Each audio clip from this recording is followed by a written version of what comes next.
In this video, let's understand C storage classes. We'll explore how they affect the lifetime and scope of variables within a C program. By the end of this video, you'll have a clear understanding of when and how to use each storage class to optimize your code. Let's start with the auto storage class. Auto is the default storage class for local variables declared inside a function or a block. These variables exist only within the block in which they are defined. Memory is allocated automatically when entering the scope of the variable.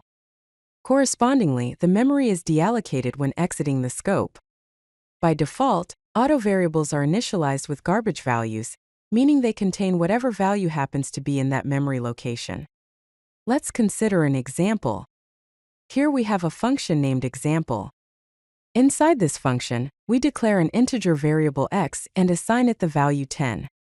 Since we are inside a function, it will automatically have the auto storage class. Similarly, we can explicitly declare a variable with the auto keyword. Here we declare an integer variable y with the auto keyword and assign it the value 20. Both x and y exist only in this function and are destroyed when the function ends. Now let's explore the extern storage class. The extern storage class provides global scope across multiple files in a C program. It only declares a variable without actually defining it. This means the actual variable must be defined elsewhere, typically in another file. Extern is useful for sharing global variables between different parts of your code.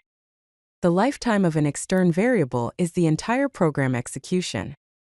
Let's look at an example. Here we have two files, main.c and globals.c. In main.c, we declare global variable as extern integer global variable so that it can be used here. In globals.c, we actually define and initialize the global variable with the value 10.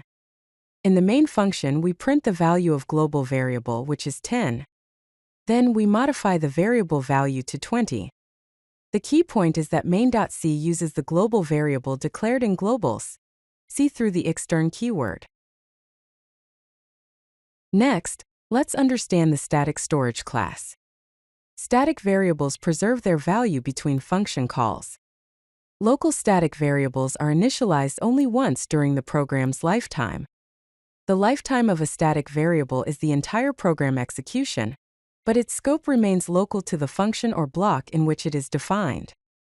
If not explicitly initialized, static variables are initialized to 0 by default. Let's see an example. Here we have a function called counter. Inside this function, we declare a static integer variable count and initialize it to 0. The static keyword ensures that count is initialized only once, no matter how many times the counter function is called. Each time the counter function is called, the count variable is incremented and its value is printed. So, if we call the counter function 3 times from main, we will see that the count variable retains its value between function calls, resulting in the output 1, 2, and 3. Finally, let's explore the register storage class. The register storage class suggests to the compiler that a variable should be stored in a CPU register. This may improve access speed for frequently used variables, as accessing registers is generally faster than accessing memory. The scope and lifetime of register variables are the same as auto variables, meaning they are local to the function or block in which they are defined.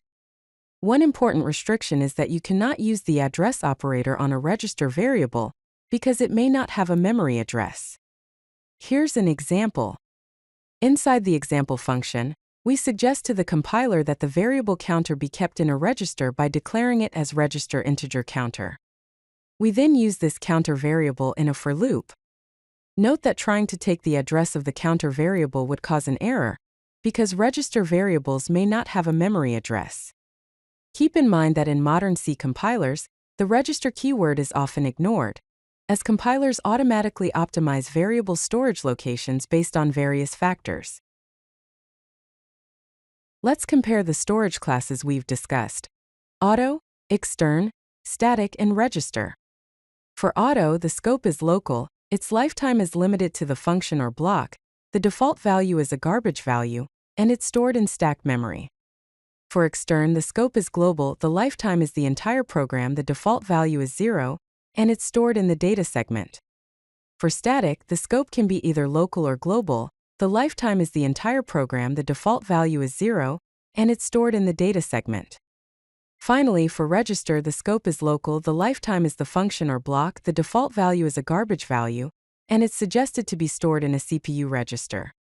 Choosing the appropriate storage class helps optimize memory usage and control variable accessibility.